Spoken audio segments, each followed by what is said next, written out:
Welcome on Speak Your Mind, and I'm your host, Shami Lochenlal.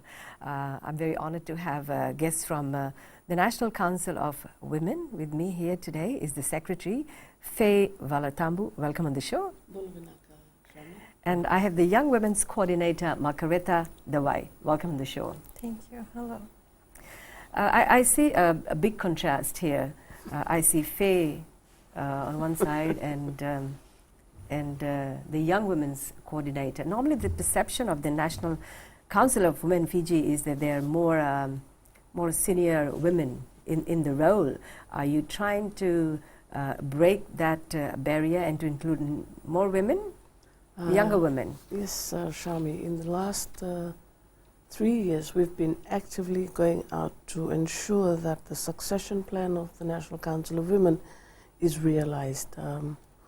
I came into the council as a 30-year-old, and I think I was one of the youngest, and I still have been involved in it. And when our executives go to international councils of women around the world, we seem to be the youngest. So we've realized that one of the issues that the National Council of Women has is that there are too many matured women in the leadership role, and the young people don't find us attractive enough to come and join us. So we've had to try and change the way we do things, because what we fear is that after this group of women, the young people that should be taking over would have been at other places, and they don't want to be part of the National Council. So, Margareta, how does it feel like working with mature women at the National Council of Women? Are you being heard? Yeah, it's actually a motto in National Council of Women that they believe in intergenerational leadership. So, I'm being mentored by, and I'm so honored. I'm being mentored by some of the best women who have earned their stripes in society. Mm-hmm. They actually take the time to sit down and ask us what's wrong, what are our issues, and what are some of the strategic ways that we could mend these issues. Okay. Is that why the National Council of Women Fiji launched a song? Was it an idea by the younger women? Is this the first time you have launched a song? It is the first time that we've launched the song, and after the United Nations Democracy Fund project that we did in the last elections, one of the ideas that came through was that young people were not involved. Mm-hmm. One, they realized that women, according to them, were not visible enough for them to make a choice of the women that they wanted. So they only knew about the Minister of Women and the leaders of the parties, but beyond that they didn't have any idea. Mm-hmm. So we thought, since they're the majority of the population, or 40% of the population, we need to target them in this campaign by getting a song. So what is in the song? The lyrics, Nama Ramango, it's about this lady, the ladies that we have. They are given by God, their talents given by God to nurture, to groom, to lead. And the chorus, when it says, they ananda dina ni karombo nambuto, which is symbolic, is that they are the beacon of light in the darkness that we face. So I was so amazed that Savuto could take the ideas that I put across to him and put it into a song, that it became very symbolic, you know, that God-given talents of women, they are the light. So what is the whole idea of launching a song? To get all members of society involved. Mm-hmm. I mean, Margareta liked it. When Savuto came, that was one of my testing grounds. I asked her to hear the song. Her and her committee, they loved it, and so we thought, okay, we've achieved that, because we were targeting them. Yeah. Yeah. So National Council of Women is more, your focus is empowering women. How will this song play a role in that? It's, and this is a description by Savuto. It's an anthem for women and girls around Fiji. Mm-hmm. It's just to celebrate women and how much we have done in society, and most of the times that's not being realized, or we don't have that recognition. And that's what the song is all about, and it's a catchy tune as well. Normally songs we have is either about emotional song, a heart. If your heart broken, then the song is lamenting about that, yes. Or someone is in love. But you thought of doing a song for women that would be on their lips singing and sort of empowering. It sort of mentally helps. Yes. I hear that the National Council of Women is also planning a gala night. What is the theme around, and what's the purpose of the gala night? The Gala Night is also an attempt to get the other members of society, the corporate sponsors, as well as the women in more senior leadership roles, probably to put it crassly, to put their money where their mouth is. That people are saying, yeah, we support women. Mm-hmm. So one way in which they show their support for women is supporting us at this Gala Night. Mm-hmm. They can either sponsor the campaign, which is in you can either sponsor the campaign for a year, for 2 years, or for 3 years. Mm-hmm. And within that time, in between that we have the elections, in between that we have time to review the results of the elections, mm-hmm. and to see what can be done before we go on to the next elections. So what will happen after Gala Night? You say that normally people talk that, yes, we are behind the women, we're helping them, but there is sort of, they don't come with money, right, to support, and you need finances, and this is one way to support you with finances. So what will you do with the money that you collect from Gala Night?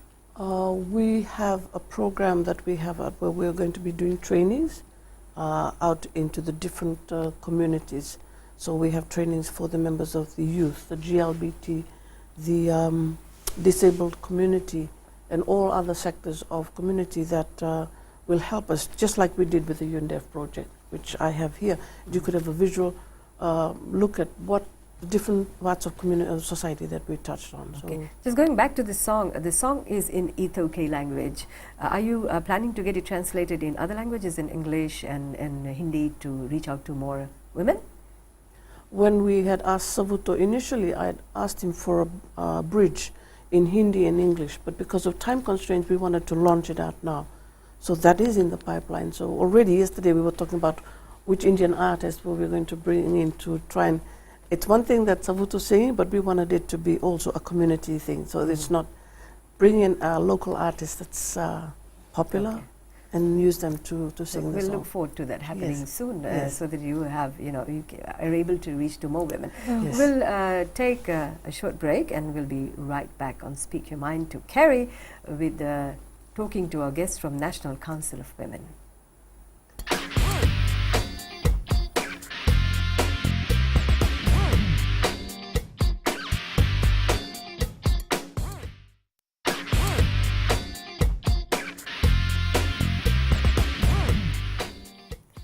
Welcome back on Speak Your Mind, and my guests are the Secretary of National Council of Women, Faye Volatambu, and the Young Women's Coordinator, Makareta Ndawai. Faye, you have been with the National Council of Women for some years now. Who comes under the umbrella of National Council of Women? Altogether, we have about 60 plus women's organizations. That includes the faith-based organizations, Muslim, Sanatan, Arya, Catholic, SDA, Salvation Army, the professional, Fiji Island Council of Trade Unions, Fijian teachers, nurses, Fiji Association of Women Graduates. So on the registry of the council, we have more than 60. But some may be active, some may not be active, but the constitution of the council does not allow us to erase any of these women. Mm-hmm. Maybe we'll have to ask for that, some of the women's organizations who've been inactive for 5 or more years to probably be asked. So these women, you're talking about the other stakeholders who have been inactive for 5 years. Is there a reason as to why they've been inactive? Is it because National Council of Women, do you feel that you are not getting them involved too much, or could it be some challenges they're facing, or is it them who are not wanting to work? It's basically a lot of things have happened. For some of them, it's financially, because to be a member, you have to pay your affiliation fees. So the affiliation fee structure has changed. And some of them found it difficult with all the hardships that we've been facing in Fiji. So we don't want to pressure them. Mm-hmm. And that's why we're trying to find other ways to get them involved. And they need to come back to us and tell us, okay, maybe we need to change the affiliation fee structure again to suit them. What would you change to suit the? Before it used to be just $100 per organization. Or you mean to say the fees? Yes, or they need to tell us what is it that they, because once we've talked to them, and some of them have decided to pay installments in their fees, and they are then interested to come back into the council. So what's the role of the National Council of Women of Fiji? Let's talk about it. If you look at our vision, it's to empower women and girls to become better members of society, and we are the coordinating body that coordinates activities, trainings, workshops. And when it was started in 1968, it was to be the collaborative voice of women into government.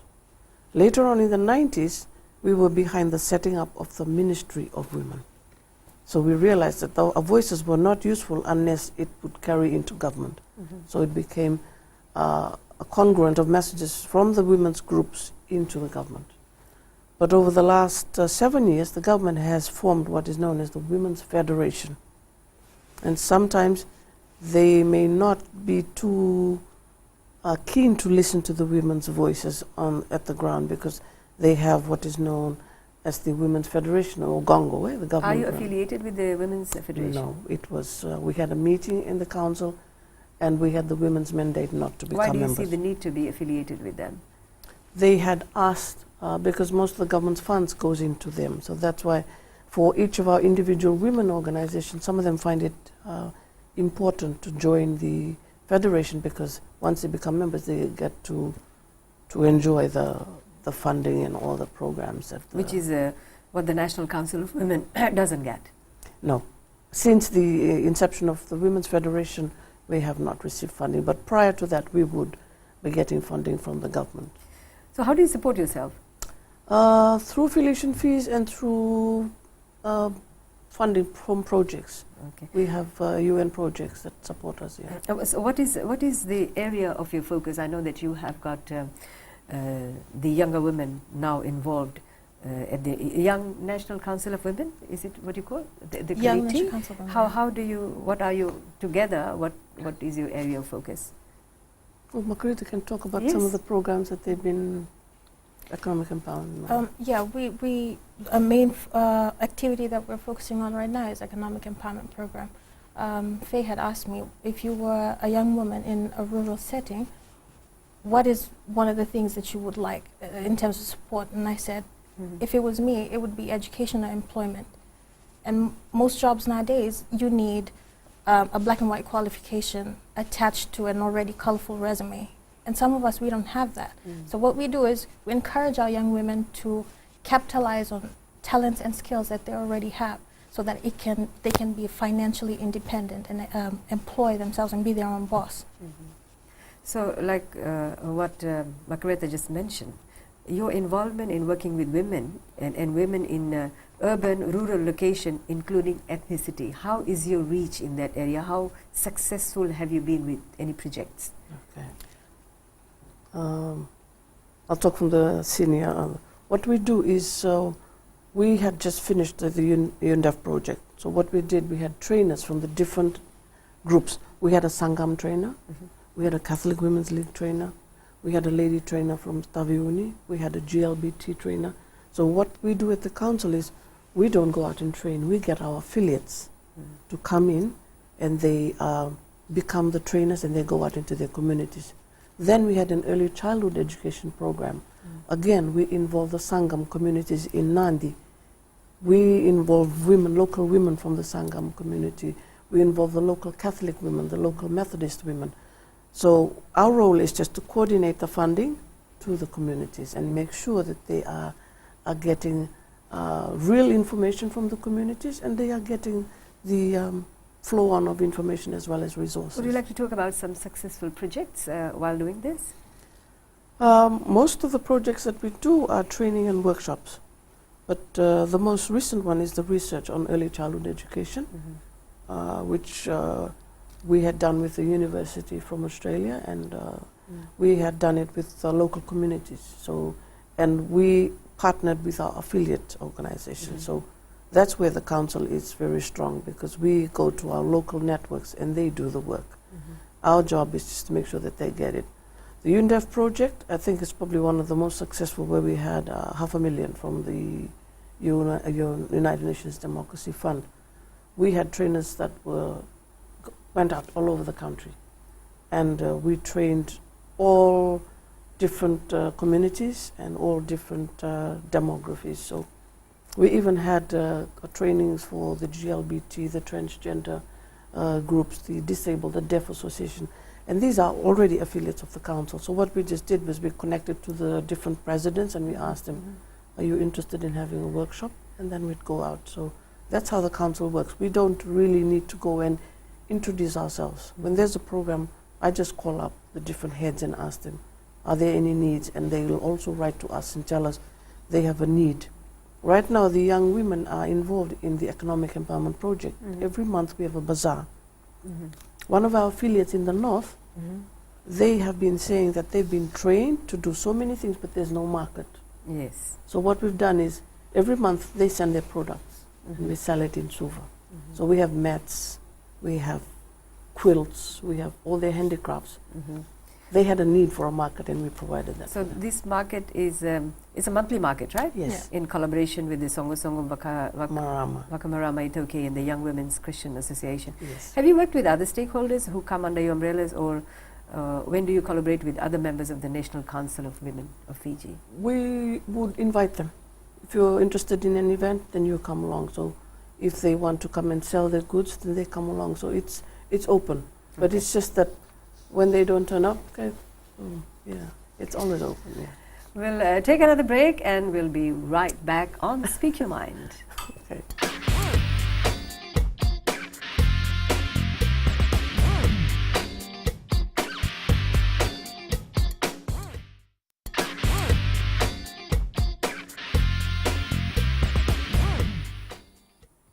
Welcome back on Speak Your Mind, and my guests are from the National Council of Women, Fai Walatambu, the Secretary for National Council of Women, and the Young Women's Coordinator, Margareta, is here with me. Fai, for you, next year is very important for National Council of Women. Is it important because of elections, or is it important for other reasons? Well, next year is also the 50th year anniversary of the National Council of Women. So we're hoping that after 50 years, we're going to look back and see the results of our work as far as leadership is concerned. So we're hoping that this next elections, the women in leadership would have increased. The last elections we had 8. In 1998, when we were involved in the WHIP project, that was the 13 that came out, and that was the highest in the Pacific. So we're hoping that next year, after 50 years of existence, that we would have seen more of women in, not only in Parliament, but in all sectors of the community. And that's one of the reasons why we are going out to the corporate sponsors, so that they also become part of this. So you're talking about women in leadership. Yes. In the different work fields, women in leadership role in Parliament. In Parliament, in the corporate world, in the traditional government. settings, in the schools, because usually the school principals and the health ministry always has women, but we're looking into other sectors of the community. Apart from celebrating your 50 years Yes. into existence, I mean, Yes. it's a great milestone. Yes. It's a time to celebrate being a woman. That's wonderful. But apart from celebrating your 50 years, next year is elections. Yes. And your major focus is also going to be elections? Well, for us, it's the women in leadership, as well as all the other projects that we're doing, which is economic empowerment, ensuring that our mentoring for the younger women is more prevalent. If we can get 2 or 3 younger women standing, those that are within the 30 bracket, that'll be amazing. Yes. So how do you choose people? How do you pick more female? I mean, it's good. I'd like to see more women in the Parliament, and one of our women is there, Veena Bhatnagar. She is there in Parliament, and we're very proud of that too. So do you believe that a certain number of seats be reserved for women in Parliament, or should the participation of women be responsible of the political parties? We had tried to get that into the Constitution, and we were happy, the draft that we were aware of, but then now we all know what's in the Constitution. But the political parties tried to do that by getting in a number of women, And already some of them are saying that they will get 50% of women. That's good, but we feel that that's not enough, because it's the women that will vote in, or it's the public that will vote in the people who are going to be in the election. So much as the political parties are doing their job, the common person in Fiji needs to be also compelled to put that tick or cross beside the number that represents a woman. Do you think it should be based on a merit, or just because we want a woman in the parliament, so place a tick? We need people that will support women's issues. And men do support women's issues, but right now we want the numbers of women in parliament. And the reason we want that is, if you see the voting now, even if I don't agree with something and I'm in a particular party, I have to agree with the party or forfeit my seat. But if the women who come in on special seating be given that privilege to abstain from party lines, but they vote because they are there as women.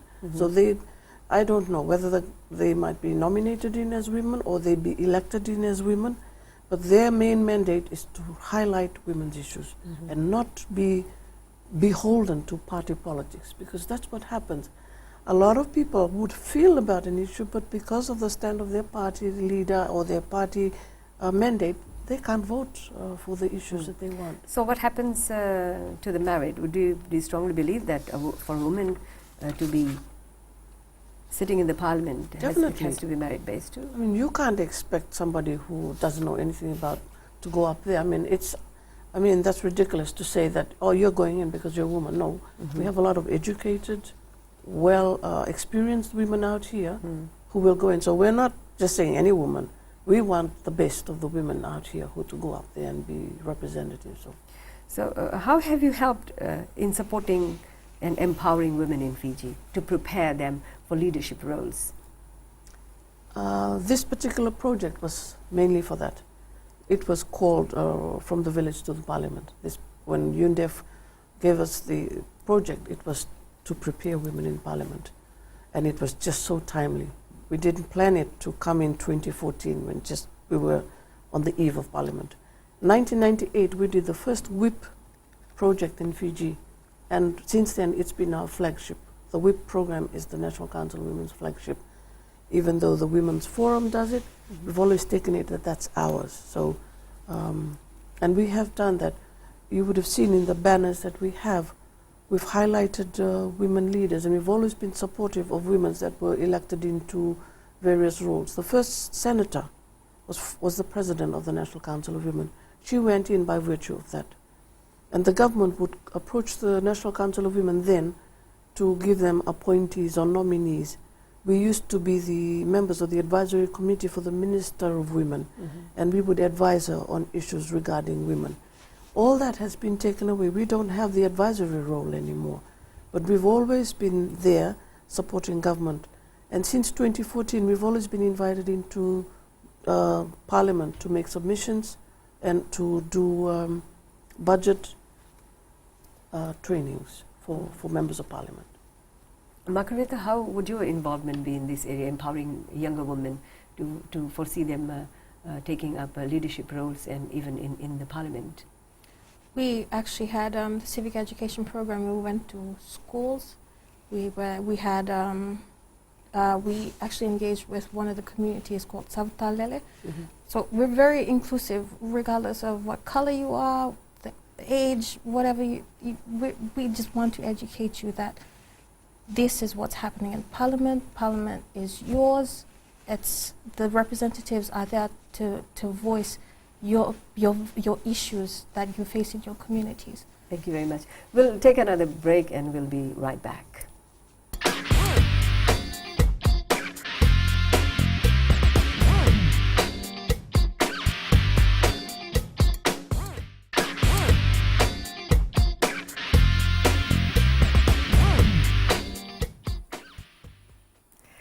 You're on Speak Your Mind show, and I have Faye and Margareta. They're from the National Council of Women, and we are talking about empowering women, educating them, and then launching them to different sectors, as in leadership roles.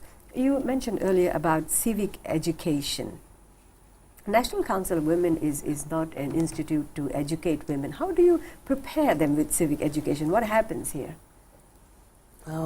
Margarita was not here at that time. The young women came out of the civic education program.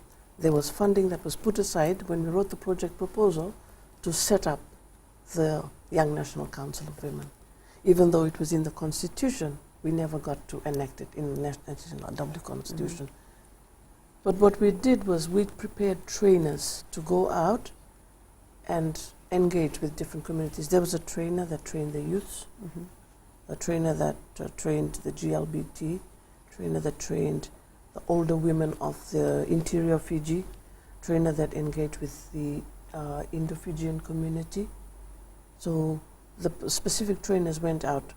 I think Margarita came in during the program. Towards the latter part. And so she accompanied us to go out to the schools, outreach, and when there were trainings for youth, she helped in facilitating. Okay, so how did you help in facilitating training for youths? The little stuff. I basically did I took that out. I did some publication, the calendar. But apart from that, I got promoted from a volunteer to one of the project staff, and I just supported the roadshows. trainers, and I did roadshows as well. We went to different towns. We went to the west. We did roadshows here in the Central Division. We were so close to going to the north, but unfortunately, at the time, there was a lot of political stuff that was happening that I couldn't go to the west. Different. So you launched Women in Politics projects last month? No, Women's in Politics project was in 1998. Right. And then in our last project, which was 2014 to 2016, and then now, yesterday was the launch of the Celebrating Women's Role in Leadership. So what is in the Women in Politics project? Does it happen like close to elections, or do you refresh it all the time? How does that benefit women? What we've done is we have been following the Bridge methodology. So we took the training method in Bridge, which was incorporating everything around you, to get women to become interested in being more engaged in leadership, whether it be to stand as a candidate, to support a candidate, or to just talk about the fact that we need to be more relevant and participate. Who trains them? Do you have qualified trainers? Yes, I am a qualified trainer. So in my work at the council, I am a trained teacher, but also became a trained Bridge trainer from by the UN Women. So through that, I was able to utilize that to train our women trainers. While we're trying to encourage women to come forward and to get trained in these areas and to prepare them for elections next year, even the government's plan is to have more women sitting in the parliament. Do you see that women are being responsive to this? Are they taking that proactive step? Are they coming forward? That's why we are doing the song, that's why we are doing all these things, because it seems like we're just talking to the leaders. We're not talking to the people at the ground. So hopefully the song will get to them and they'll start listening to the lyrics of the song, and we'll use more of these young people to go out. So they are going to be our foot soldiers, that they will start appealing to their young friends. Yeah. So you're saying that we're not talking, we are only talking to leaders. Is it the National Council of Women who are talking to the leaders only, and now your next step is going to people individually, appealing to them? Now you mentioned earlier that the National Council of Women is here to empower women, which is great, and to prepare women into politics. So when you prepare these women, when you educate them, do you target different political parties and launch them in different political parties, or are you neutral? We're neutral. But I became a candidate of the National Federation Party. I had to step down, and sometimes I fear that people think that NCW is NFP.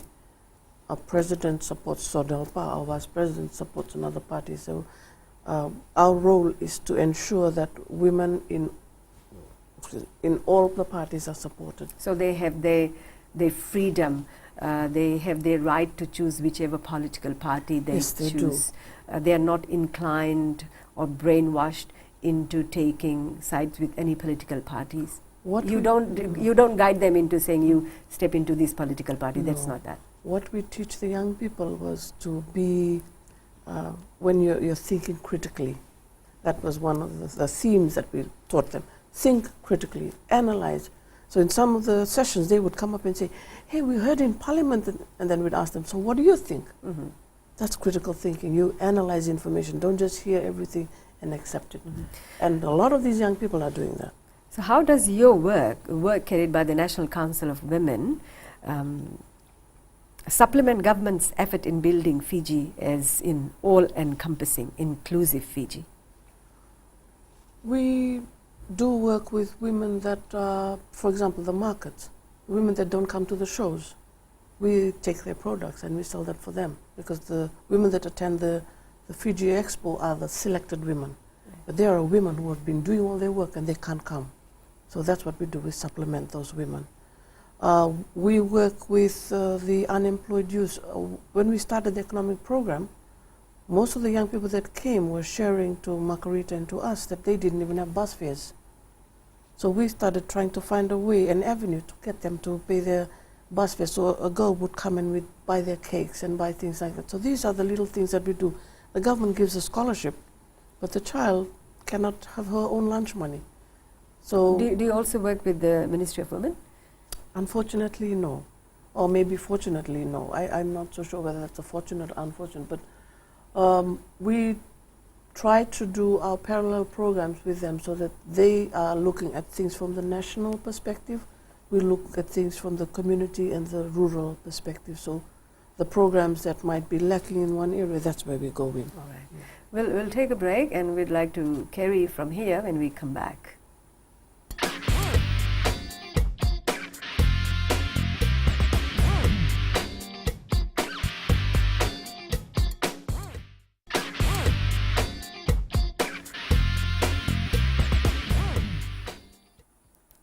Welcome back on Speak Your Mind, and this is our last segment with National Council of Women. Faye is the National Secretary of Women with the body. Just earlier in the last segment, in the previous segment, you mentioned that fortunately or unfortunately, we are not working with the Ministry of Women. Why would you say unfortunately? Unfortunately, because we don't get to have a share of the money, so that's why, we wish that they would say 100,000 goes to the work of the National Council of Women and the work that they support. I mean, I would love that if they put a portion aside. That's unfortunately. Fortunately, because it means that we don't mirror the projects that they have. They will do certain things and we'll do another thing, so it makes sure But both are working in the interest of women. Yes, but they might be working on domestic violence in a particular community, then we go and do domestic violence in another angle. Okay. So it's not sort of like doubled. Yes, yeah. so we're not doing the same thing. So, for example, we also do domestic violence. We did a book, and this is like a reader, where you have a story based on real life situations, and then you have questions.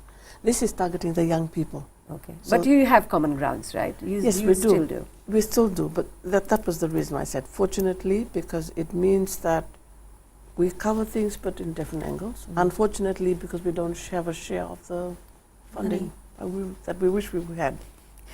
So do you have a 3-year project? Where do you see National Council of Women with your 3-year project, and what is in the 3-year project? The 3-year project is just a campaign, and in 2019, when we end the campaign, we are hoping that by then we would have at least increased the number of women in Parliament. We would have increased the number of women in councillors. Hopefully we would have had our local government. Increased the number of women in all areas of leadership. That the number of women that have businesses and own businesses would have gone up. And that when you ask a young person, who's your favorite woman, that they will be naming so many women, not like now where they can just count off the women they know. It probably, you'll be one of them, Rote Mumu, the speaker. Because these are the women that are visible all the time. We want to have more visibility of women, so that when a child is asked, who's your favorite woman in Fiji? they have a long list, and not just 5 or 10. Great role models you're talking about. Yes, great. So role how do you models. reach out to women who want to be leaders? Do you have a program for them? Do you go to them? How do you reach to these people, the women? We work through our affiliate organizations, and the affiliate organizations will identify these women. But as we go out and do workshops, that's part of the workshop that we do, identifying leadership qualities and identifying leaders. Margaretha, the National Council of Women's, the perception is that they are more matured women there, and you're a young inclusion. How do you fit with them, and how are you getting more younger women involved after this fair? You might want to talk. I basically came in as a volunteer. I wanted to be part of something more than just my little community. I wanted to be, I always, in the back of my mind when I was in high school, I always wanted to be the voice of those who couldn't be heard. And I came to National Council of Women, and I was so fortunate to have been employed by National Council of Women, because they actually take the time to sit down and hear the issues of the young people and what we're facing. Are they able to understand young people? Yeah, and it's funny because the perception is they are matured women, but people forget Set that they in their were young. ways, yes. Yeah, they were young at one time, and you know, my mentors say that you don't have to be like that. I wore mini shorts at one time. There's rights, but it also comes with responsibilities and respect. That's something that we're big on, and I'm very fortunate to be part of this organization. How inclusive are you when it comes to the LGBT community? Do you represent them as well? We have members of our board who are members of the community. We have members of our organization that are members of the community. We are very encompassing. In the Constitution of the National Council of Women, it says that, Constitution which was written in 1968, that we also include marginal women. But it's only in the last 5 or 10 years that we've actually acted out on what was on paper. So we do. They're members of our organization. They're also members of the board. Fiji's elderly population has increased after the past 2 decades, and with a further increase expected in the coming years. Older persons 60 years and above comprise 7.5% of Fiji's population. So over the past 5 years, how have you contributed towards the welfare of the senior women citizens? Most of our programs are towards senior citizens, and that was why we had to make a stance to start working with the younger women, because we were seen as the conservative old. When we went to our last national convention, I think it, or to use their words, freaked them out that we were constantly sitting together, the young committee members and the board members, because we went there and we told them, we will be shadows and mentoring. So you shadow us and we'll be there too. So everywhere we went, unless there were split, we would always be together. So it's in the attempt to show them that when you talk about succession, it's about holding hands and not just saying we have a young women's group. Just to wrap up with this question, National Council of Women empowers women. You work with them in next year's elections 2018, and we have more women, and we are sort of forcing more women stepping into. Are you happy with the women who are representing us in Parliament? Are they voicing out issues related to women? Yes and no. I find that one particular Shadow Minister of Women really voices out issues because of the fact, I think, because she's in the opposition, she can say whatever she wants, and because she's the whip, so she is able to articulate that. I feel so much about the government women because I know that in their heart they feel for women's issues, but sometimes it could be the government mandate or and things like that they can't, even if they wanted to. But isn't it evident then that most of these women, the Minister for Women, Minister for Health, Assistant Ministers, are doing so much, and it's so evident they're going out, reaching to the communities, and they're stepping down to a level where no one would go. Yes, they are. And for that I take off, salute them, because no other government has done that, where the ministers are out there touching the public, the common. Yes. But I guess I'll always be greedy and want more. I want more money, so that's why I'm saying, for them to say that we have more money for women's issues, we make up 50% of the population. Come on, give us more than the 29 million. and Yes. the 2 million that we already have. Yeah. Thank you very much, and that's a great statement to close with. Women, we support the community, we support families, we support the government of the day, we support to see a greater Fiji, which we are working towards. Thank you very much, Faye, for coming on the show, and Margareta, thank you very much. It's Thank you for enlightening, having me. enlightening to see younger women taking the role and being part of definitely the succession plan. We have to include younger women. Thank you for watching Speak Your Mind. I'll join you next week.